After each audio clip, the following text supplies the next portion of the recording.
a new heaven and a new earth.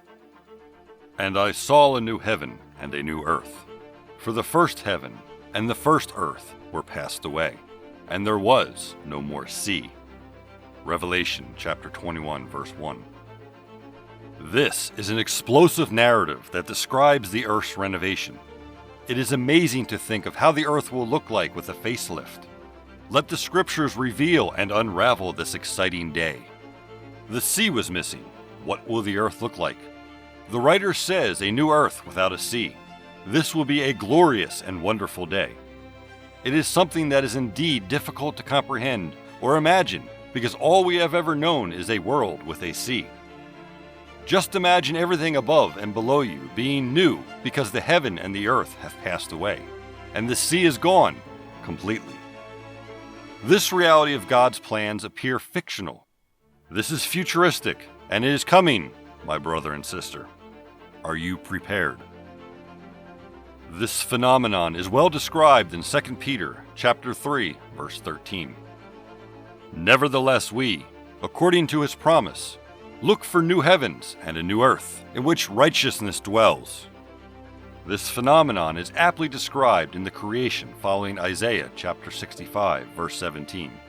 For behold, I create new heavens and a new earth, and the former shall not be remembered or come to mind. Revelation chapter 21, verse 2. And I, John, saw the holy city, New Jerusalem, coming down from God out of heaven, prepared as a bride, adorned for her husband.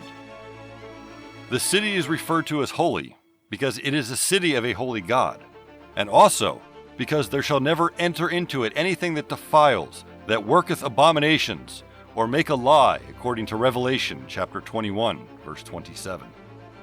And there shall in no wise enter into it anything that defieth, neither whatsoever worketh abomination, or maketh a lie, but they which are written in the Lamb's book of life.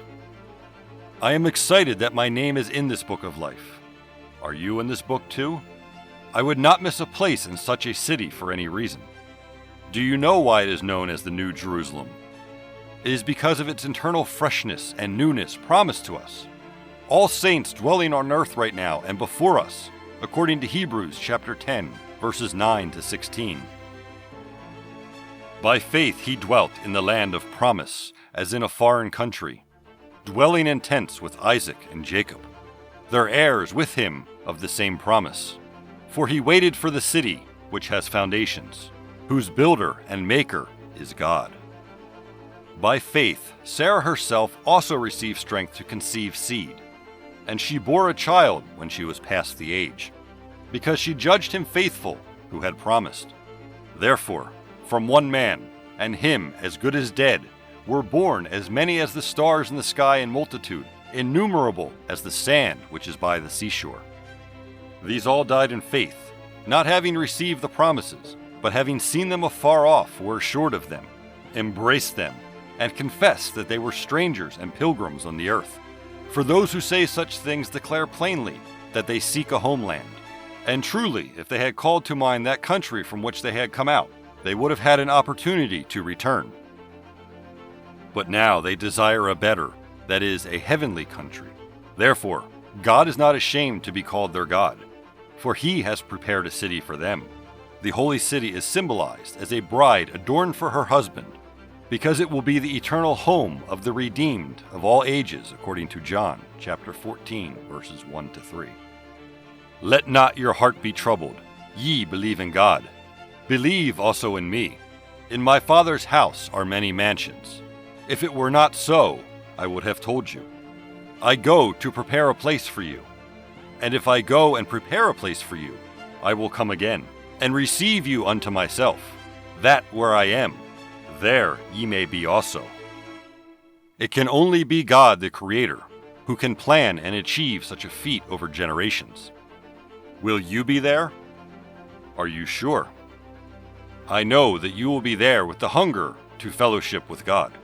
This is the home of God and future home of the saints like you and me. Revelations chapter 21, verse 3. And I heard a great voice out of heaven saying, Behold, the tabernacle of God is with men, and he will dwell with them, and they shall be his people, and God himself will be with them, and be their God. It is indeed something to look forward to that God and his capital will be among man forever, according to Revelations chapter 21, verse 23. The city had no need of the sun or of the moon to shine in it, for the glory of God illuminated it. The Lamb is its light. God's capital will be among man, as this is the final realization of God's plan concerning man and the earth.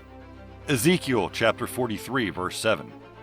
And he said to me, Son of man, this is the place of my throne, and the place of the soles of my feet, where I will dwell in the midst of the children of Israel forever.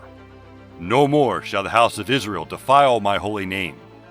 They nor their kings, by their harlotry, or with the carcasses of their kings on their high places.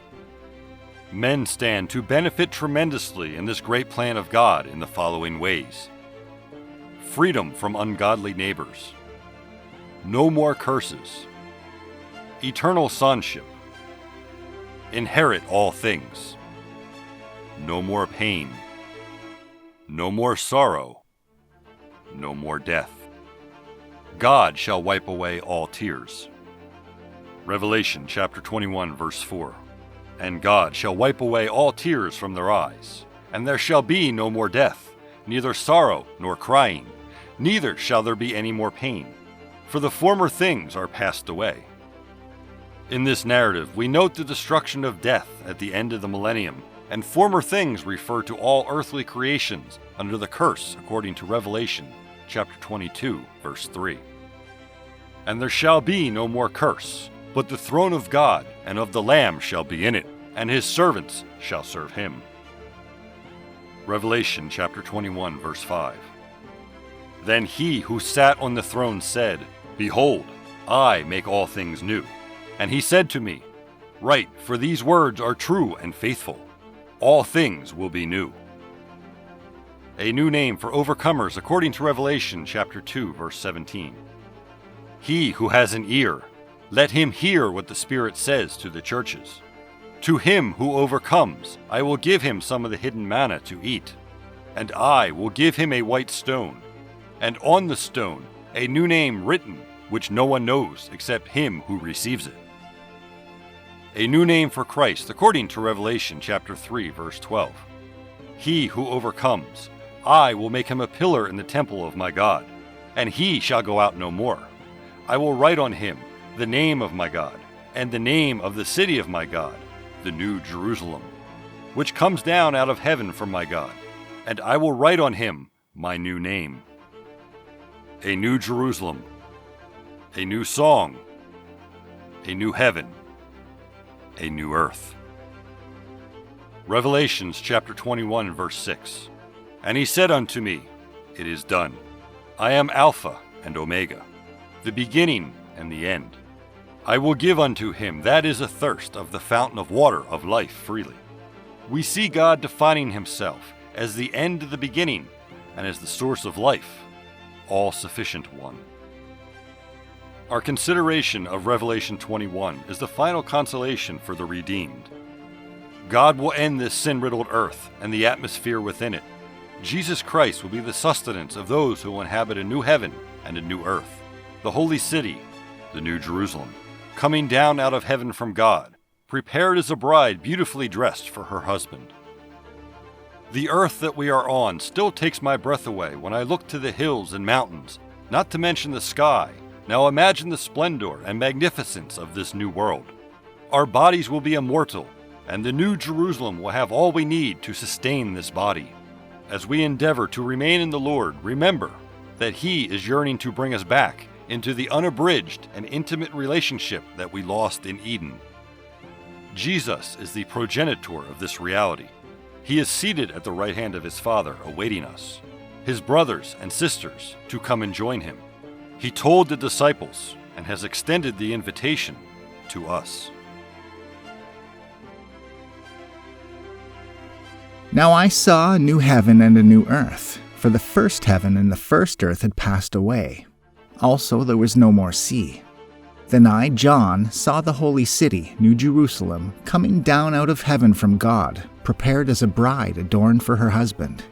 And I heard a loud voice from heaven saying, Behold, the tabernacle of God is with men, and he will dwell with them, and they shall be his people. God himself will be with them, and be their God. And God will wipe away every tear from their eyes. There shall be no more death, nor sorrow, nor crying. There shall be no more pain, for the former things have passed away.